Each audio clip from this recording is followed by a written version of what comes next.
Your excellency राज्यपाल जगदीप धनकर তিনি আমাদের সঙ্গে উপস্থিত হয়েছেন। आपको हार्दिक स्वागत हमारे ये शो में आने के लिए। हम लोग ये चर्चा में थे जैसे ममता बनर्जी गवर्नमेंट के साथ आपका जैसे एक हर रोज़ जैसे बनता जा रहा है वो एक आलोचना, एक माहौल जो बनता जा रहा है वो ठीक नहीं है। आप कुछ बोल रहे हैं ममता बनर्जी के खिलाफ या सरकार के खिलाफ, ममता बनर्जी के नेतृत्व में या तो सरकार या तो तृणमूल कांग्रेस आपके खिलाफ बोल रहे हैं, ये शोभन नहीं होता है, शोभा नहीं पाता है। आप ममता बंदोपाध्याय का आरोप है आप बीजेपी के एजेंट के तौर पे काम कर रहे हैं। सर आप बोलिएगा कि कुछ।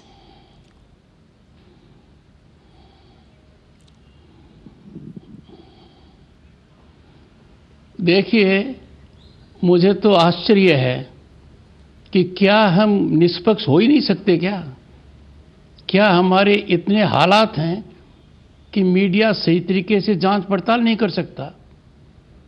मेरे लिए बहुत चिंता और चिंतन का विषय है कि मीडिया में इतना भय का वातावरण हो। आप राज्यपाल के किसी कार्यकलाप को तो बताइए जो भारत के संविधान की मर्यादा के बाहर है। राज्यपाल ने जितने मुद्दे उठाए हैं, लिखित में उठाए हैं, सार्वजनिक तौर पर उठाए हैं, और जो मुद्दे मैंने उठाए हैं वो संकेत देते हैं कि राज्य में भय का वातावरण है। क्या कोई इस बात को नकार सकता है? आप कहीं पर भी रायशुमारी कर लीजिए, लोगों के मन में भय है, चाहे वो किसी भी स्तर के लोग हों। इमरजेंसी जैसे हालात को मैंने महसूस किया है। यदि अगर मैं राज्य प्रशासन को कहता हूं और पुलिस को कहता हूं कि आप सरकारी कर्मचारी रहते हुए राजनीतिक कार्य में कैसे लिप्त हो सकते हो, आपका यह दायित्व नहीं है, आप ऐसा कर कर प्रजातांत्रिक व्यवस्था पर कुठाराघात करते हो, क्या कोई नकार सकता है प्रांत के अंदर कि सरकारी कर्मचारी राजनीतिक कार्य कर रहे हैं? मैं लगातार कहता रहा हूं, उनको कहता रहा हूं, याचना करता रहा हूं, ऐसा मेहरबानी कर कर मत कीजिए। लेकिन सर ऐसा करना दुराचरण है। लेकिन सर मुख्यमंत्री से शुरू कर, मुख्यमंत्री से ऐसे हालात नहीं देख रहे, मुख्यमंत्री से शुरू करके ये सारे सरकार के लोग और तृणमूल कांग्रेस के लोग भी करते हैं, बोलते हैं कि आप जो आरोप लगा रहे हैं वो बेबुनियाद है, इसका कोई बुनियाद नहीं है। आप खामोखा ऐसे बोलकर इस सरकार का जो मैं आपसे एक बात कहता हूं। हाँ जी,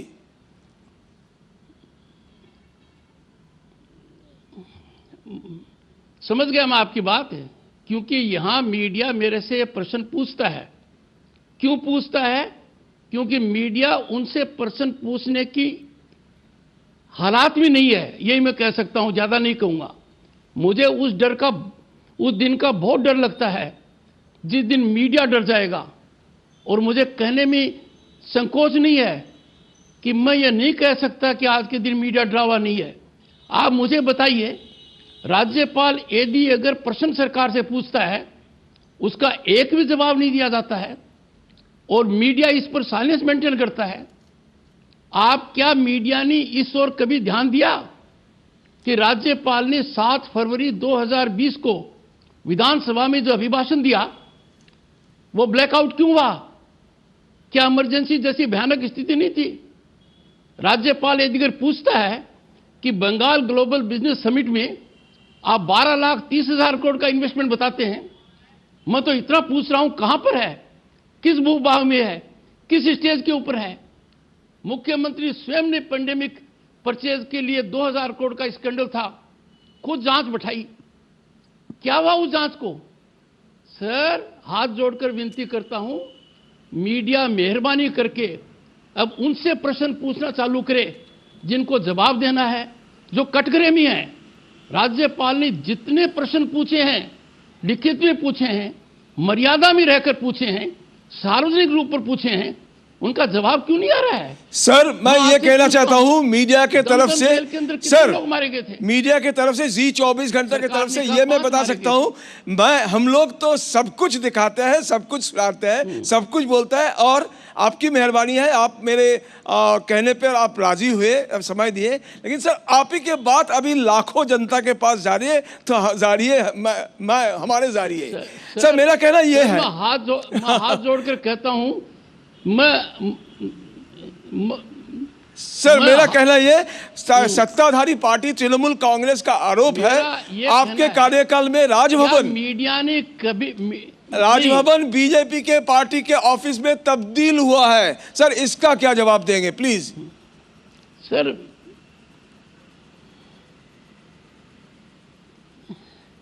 देखिए, आप माउथ पीस मत बनिए किसी का। आपके पास कोई आधार है क्या? राजभवन में कम्युनिस्ट के नेता आते हैं, कांग्रेस के नेता आते हैं, राजभवन सबके लिए खुला है। आप ये जो प्रश्न पूछते हैं, मेरे दिल को चोट लगती है कि हम मीडिया को कहां ले जा रहे हैं। आपको किसी ने कह दिया, पूछ लिया, आप सरकार से पूछें इन बातों को। कौन सा मीडिया जिसने सरकार से पूछा कि पेंडेमिक परचेज की रिपोर्ट सामने दीजिए? पूछा किसी ने आज तक? पूछा किसी मीडिया ने कि दमदम जेल के अंदर कितने लोग मरे गए थे? क्या पूछा किसी मीडिया ने कि बंगाल ग्लोबल बिजनेस समिट के अंदर 12,30,000 करोड़ कहां गए? क्या पूछा किसी ने कि राज्यपाल जब विधानसभा गया दरवाजा बंद क्यों था? क्या पूछा किसी ने कि राज्यपाल चांसलर की हैसियत से वाइस चांसलर को बुलाता है और कोई आता नहीं है? सर आप मानकर चलिए, पूरे देश में मानव अधिकारों का जो हनन पश्चिम बंगाल में है, जो सरकारी तंत्र का राजनीतिकरण है, जो अपराधीकरण पराकाष्ठा पर है, यह बहुत बड़ी चिंता का विषय है। राज्यपाल यदि यह बात कहता है कि we must have free fair fearless elections, क्या कोई अपने दिमाग से इस बात का विरोध कर सकता है? क्या कोई इस बात का विरोध कर सकता है कि सरकारी कर्मचारी, प्रशासन, पुलिस, सरकारी वाहन, सरकारी ओहदे का, सरकारी दफ्तर का राजनीति के लिए काम न करे? राज्यपाल वो बातें कर रहा है जो राज्यपाल की शपथ के अंतर्गत हैं। मैं बार बार इस चीज की ओर संकेत देता हूं। मेरी शपथ है संविधान को प्रिजर्व, प्रोटेक्ट और डिफेंड करना और जनता की सेवा करना। तो आपको लगता है, प्रांत में घुमा हूं, आपको लगता है सरकार क्या बीतती होगी और रूलिंग पार्टी तृणमूल कांग्रेस आपको लगातार अपमान कर रहा है? ये आपको लग रहा है? सर सही नाम मत बताइए।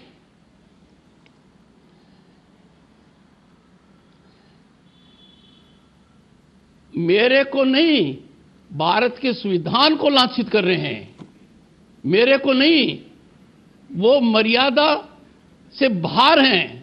मैं किसी की ओर संकेत नहीं देना चाहता, पर मैं इतनी गुजारिश करूंगा कि भारत की डेमोक्रेसी बड़ी मुश्किल से मिली है। इस डेमोक्रेसी के मूल सिद्धांत पर कुठाराघात हो, यह बहुत चिंता और चिंतन का विषय है। क्या यह अपराध है कि चुनाव निष्पक्ष होने चाहिए? क्या यह गलत काम है कि चुनाव रक्त रंजित नहीं होने चाहिए? क्या यह कहना गलत है कि 2018 के जो पंचायत चुनाव हुए थे, हम देश में शर्मसार हुए? क्या यह कहना गलत है कि 2019 के अंदर हर फेज के अंदर वायलेंस हुआ? सर हाथ जोड़कर विनती करता हूं मीडिया से, उनसे कठोर प्रश्न पूछिए, समय रहते हुए पूछिए। कुछ भी मर्यादा लांघ देने से, रोज प्रेस कॉन्फ्रेंस करने से काम नहीं चलता है, हर विज्ञापन देने से नहीं होता है। Dolls can't replace development.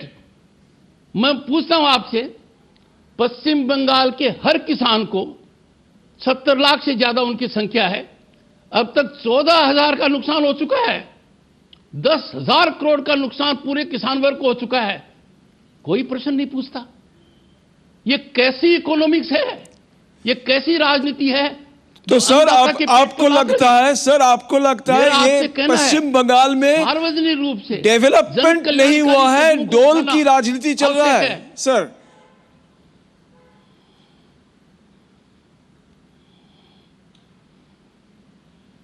मैं कह रहा हूं क्या आप कभी जस्टिफाई कर सकते हो कि जो 100% केंद्र की सहायता पूरे देश में मिली है, देश के अंदर 9 करोड़ से ज्यादा किसानों को मिली है, वो पश्चिम बंगाल के 70 लाख किसानों को क्यों नहीं मिली? हर किसान को 14,000 रुपये का नुकसान अब तक क्यों हुआ है? ये टोटल रकम आप देखिए 10,000 करोड़ के करीब है। और ऐसा एक चीज भी नहीं है, आप महज केंद्र से टकराव करो, ये शोभा नहीं देता है। भारत एक संघीय ढांचा है, ये 2 पहिए मिलकर चलने चाहिए। राज्यपाल की हैसियत से मेरा राजनीति से कोई मतलब नहीं है, राजनीति से मेरा कोई सरोकार नहीं है। राजनीति लोग अपने हिसाब से करें, पर सत्ता के गलियारों में यदि अगर वो लोग प्रवेश कर जाते हैं जिनका अधिकार नहीं है कानून के तहत। सर एक चीज पूछूं, जो मैं देख रहा हूं सर एक चीज पूछूं, आप है इस सरकार के नंबर 1 पर्सन। सर मीडिया कभी दिखाए? सर आप है इस सरकार की नंबर 1। हालांकि ममता बनर्जी का कहना यह है कि आप है मनोनीत, आप है नॉमिनेटेड प्रधान, वो है इलेक्टेड प्रधान, वो अलग बात है। लेकिन आप ही के सरकार है, आप सरकार के प्रधान होते हुए सरकार के बुरे काम कार्य को सारे सब कुछ खराब बोलते हुए आपको खुद को खराब नहीं लगता है? आपको लगता है कि अब आपको ये लगता है ममता बनर्जी को बुलाकर अभी ये ठीक कर ले, चलो ममता जी आप ये यहाँ गलत काम कर रहे हो, चलो ये ठीक कर लो, ये भी तो कर सकता है सर।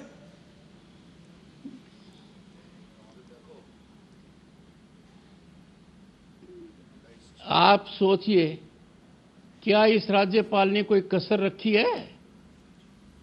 पत्र सार्वजनिक हुए हैं, बड़ा प्रयास किया है, कोशिश की है संविधान के दायरे में काम करें। जो पूछा लिखित में पूछा है, माननीय मुख्यमंत्री का अनुच्छेद 167 के तहत उत्तरदायित्व है उनका जवाब देना। जवाब इसलिए नहीं दिया जा रहा है कि उनका जवाब बन नहीं सकता है। मैं ये आपसे आग्रह करता हूं, क्या कभी आपने अब तक मुख्यमंत्री से वो प्रश्न पूछा है जो मेरे से पूछते हैं? जब मैं कहता हूं कि चारों तरफ भय का वातावरण है, और मैं एक बात कहता हूं आपको, मैं कई लोगों को कहता हूं, क्या प्रांत में 10 ईंट और आधी बोरी सीमेंट खरीदने का अधिकार है लोगों को अपने विवेक से? आप जरा पता लगाकर रायशुमारी कीजिए। मानव अधिकारों का कितना भयंकर हनन हो रहा है, पता लगाइए। दुनिया भर में मीडिया की बहुत बड़ी जिम्मेवारी है। पश्चिम बंगाल में मैं खास तौर से अनुरोध करूंगा कि 2021 हमारे लिए चुनौती का वर्ष है। यह वर्ष हमारे लिए एक माइंडसेट चेंज करने का है, टर्न अराउंड का है। हमें दुनिया को दिखाना चाहिए कि हम सबसे निष्पक्ष चुनाव कराएंगे, रक्त रंजित नहीं होंगे, हमारा सरकारी तंत्र सरकारी काम करेगा, राजनीति काम नहीं करेगा। क्या इसमें कोई गड़बड़ है? और यदि अगर पुलिस के बिना प्रशासन नहीं चल सकता तो फिर पुलिस स्टेट है, ऐसा तो नहीं होना चाहिए। मेरी आपसे गुजारिश है, media should play positive role.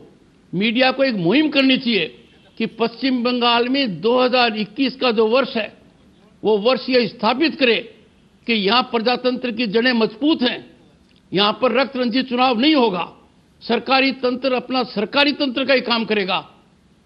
पर जब मैं चारों तरफ देखता हूं, बताइए कौन सा प्रांत ऐसा है जहां रिटायर्ड पुलिस अधिकारियों की आपने एक फ्लीट पैदा कर रखी है, लगातार कर रखी है? क्या कार्य कर रहे हैं वो?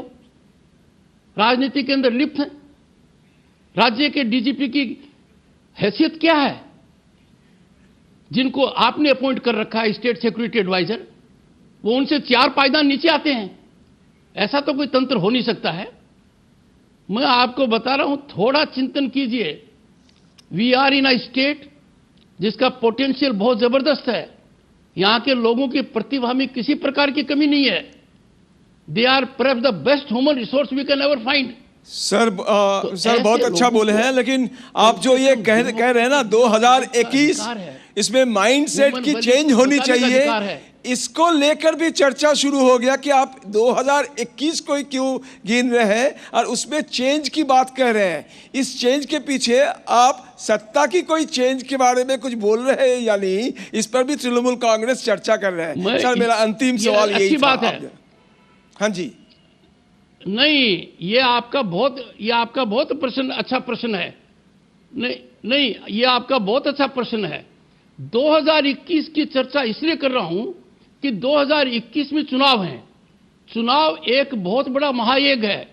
इस चुनाव में हर किसी को आहुति देनी चाहिए, और आहुति देनी चाहिए प्रजातांत्रिक मूल्यों के अंदर बढ़ोतरी हो, भारत के संविधान की पालना हो, हम मर्यादा में काम करें, हम निष्पक्ष चुनाव कराएं, हम ऐसा देखें कि सरकारी तंत्र एक मिसाल पैदा करे कि हम सरकारी काम के अलावा राजनीतिक काम नहीं करें।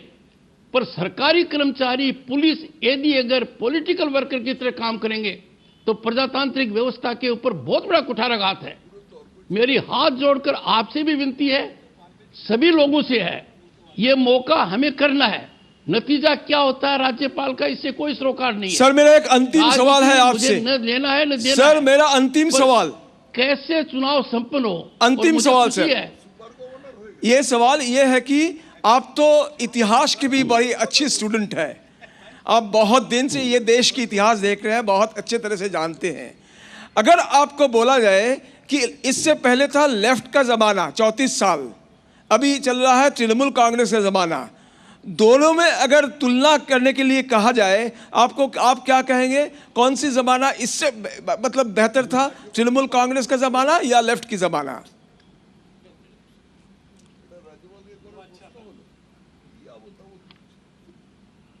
देखिए, मैं न तो तुलना करूंगा, मैं सिर्फ एक ही बात की गुजारिश करूंगा। भारत का संविधान सबसे सर्वोपरि है।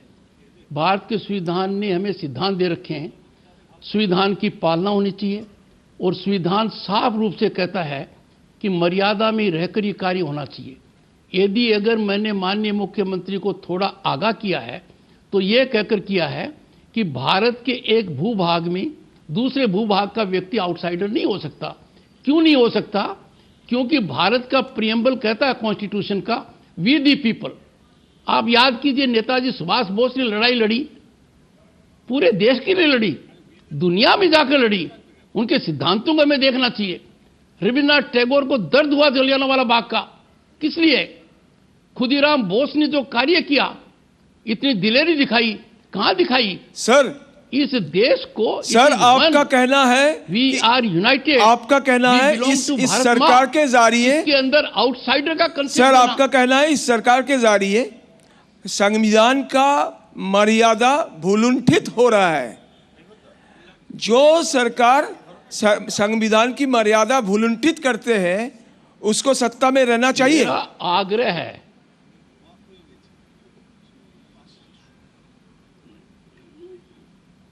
नहीं, देखिए, मेरा काम ये नहीं कहना है कि किसको सत्ता में रहना चाहिए, किसको नहीं रहना चाहिए।